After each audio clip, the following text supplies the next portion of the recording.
What's good with the fam, man? We back again with another reaction. Hope y'all doing well, living well. And yeah, man, we gonna get straight into it. Today we reacting to why is it so hard to escape poverty? And I feel like money is a kind of a topic a lot of people shy away from, but it should be something we talk about because you spend most of your day, a lot of your life chasing after this BS resource. So why not learn how to finesse your way through the system that's finessing you? But let's get straight to it. If you're into deeper content, philosophical, dive in your mind, get better with your life type, check out my other channel. Link is in the description, and my music as well. Let's get into it.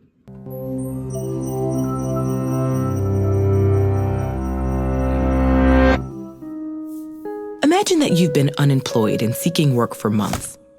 Government benefit programs have helped you cover rent, utilities, and food, but you're barely getting by. I don't think people really realize how many people are literally like, maybe like percentage wise, 70% of people are struggling. And then there's, we have the very 1% or 5%, very small percentage of people that have enough money to spread it equally amongst everybody. But the idea of greed and all of those things is really, like, if you really pay attention to the system, it's very aggravating. And just like, what type of matrix are we living in? There's very few people with so much money that they could give it to all these other people, but there's people struggling to meet ends every month that don't even know what they're gonna eat. The extremes are insane. Finally, you hear back about a job application. You receive your first paycheck in months, and things seem to be turning around, but there's a catch. Your new job pays just enough to disqualify you from the benefit programs and not enough to cover the same costs. To make things worse, you have to pay for transportation to work and childcare while you're at the office. Somehow, you have less money now than when you were unemployed. Economists call this demoralizing situation the welfare trap, one of the many different poverty traps affecting millions of... And we all know the idea of where you're born is not where you will end up, but it plays a big factor. Like, a lot of times you hear subconscious rich parents program rich and wealthy ideas into the minds of their children, and even if their children are failures, they still somehow end up at least being financially well because they have instilled those beliefs. But you also have the idea of you can change your life and where you come from. But it's just interesting the different places and economic stances we're all born into. People around the world. Poverty traps are economic and environmental circumstances that reinforce themselves, perpetuating poverty for generations. Some poverty traps are tied to an individual's circumstances, like a lack of access to healthy food or education. Others can affect entire nations, such as cycles of corrupt government or climate change. But the cruel irony of welfare traps in particular is that they stem from the very policies designed to battle poverty. Most societies throughout history employed some strategies to help people in poverty meet basic needs. Before the 20th... And honestly, bro, it's a big old trap. Like it was called or how to escape it is hard to escape it. It's a big trap, and people are caught in this cycle, this never-ending cycle.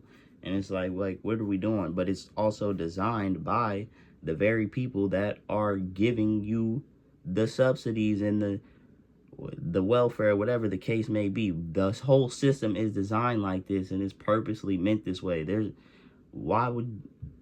Just think, if things were the other way around, or if everybody was economically a lot more equal, how would the world be? Like, it's set up this way for a reason. That's what I'll say for now. Century, religious groups and private charities often led such initiatives. Today, these are called welfare programs, and they usually take the form of government-provided subsidies for housing, food, energy, and healthcare. Typically, these programs are means-tested, meaning that only people who fall below a certain income level are eligible for benefits. This policy is designed to ensure aid goes to those who need it most, but it also means people lose access as soon as they earn more than the qualification threshold, regardless of whether or not they're financially stable enough to stay there. This vicious cycle is harmful to both those in poverty and those outside of it. I mean, it's like, think about these corporations, like the CEOs and all that. They ain't doing no work. They just there collecting everything. And the rest of the people, they're working the hardest, they're a cog in the machine and doing all of this and receiving the bare minimum when the company could be paying the employees so much more. Like the percentages of the amounts they pay the employees versus the profits is like, what are we doing here? Mainstream economic models assume people are rational actors who weigh the cost and benefits of their options and choose the most advantageous path forward. If those in poverty know they'll gain no net benefit from working, they're incentivized to remain on government assistance. Of course, people work for many reasons, including societal norms and personal values. But income is a major incentive to pursuing employment. And when less people take on new jobs, the economy slows down, keeping people in poverty and potentially pushing people on the cusp of poverty over the edge.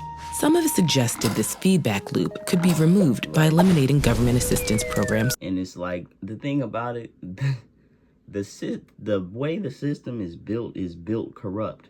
So how do you like change it when the whole infrastructure of it is fucked up? Excuse my language, but like, it's like, what the hell? And that's honestly just very sad, but it's something we all have. I won't say equal opportunity, but at least the opportunity to change our lives around and become wealthy and, you know, or whatever the case may be. Altogether. But most agree this solution is neither realistic nor humane. So how can we redesign benefits in a way that doesn't penalize people for working? Many countries have tried different ways to circumvent this problem. Some allow people to continue receiving benefits for a given period after finding a job, while others phase out benefits gradually as income increases. These policies still remove some financial incentive to work, but the risk of get started on like, bro, the whole infrastructure of the system is just from every angle, from the meds, the food, everything, all of it is like welfare trap is lower. Other governments provide benefits like education, childcare, or medical care equally across all their citizens. One proposed solution takes this idea of universal benefits even further. A universal basic income would provide a fixed benefit to all members of society, regardless of wealth or employment status. This is the only known policy that could entirely remove welfare traps, since any earned wages would supplement the benefit rather than replace it. In fact, by creating a stable income floor. Why is everybody just not able to just meet the bare minimum? It shouldn't matter if people can get their wants or whatever the case, but everybody should be able to get food, water, shelter, and everything that they need, the basic needs. There's way more than enough money, all the damn money they print every day, to where there shouldn't be these inequalities and nuances. It's really not even nuances, to where there's all these. It just doesn't make sense why people are struggling when other people have so much money they don't even know what to do with it, or even have the time in their life to spend it all. Like, and watch my video on inflation too, man. I'll put it in the description, because that is another way and another thing to educate yourself upon this system of money and how we're being mistreated. But yeah, man, you gotta learn to learn, to learn to get out. Let's go. Below which no one can fall, basic income might prevent people from falling into poverty in the first place. Numerous economists and thinkers have championed this idea since the 18th century. But for now, universal basic income remains largely hypothetical. Although it's been tried in some places on a limited scale, these local experiments don't tell us much about how the policy would play out across an entire nation or a planet. Whatever strategy governments pursue, solving the welfare trap requires respecting people's agency and autonomy. Yeah, that was an interesting video, man. I don't know if they necessarily answered the question. Maybe we discuss some more things, but it just sparks the idea, like, what is going on? And I feel like this is more so of an individual, how can I raise myself up individually, and then you can go and help other people. That's one of my goals. So it's just interesting the way the system is set up, but don't be a victim and don't look at it as, oh, everything is terrible. Yeah, we understand it's a fucked up system, understandable, but there's also opportunity and so many opportunities in today's world.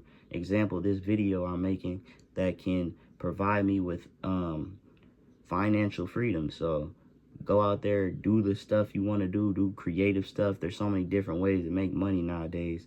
You just got to be willing to make it and have the chance to take it. Let's get it. Let's go. I love y'all. We out. Unlimited. Links in the description for my other channels and everything else. Unlimited.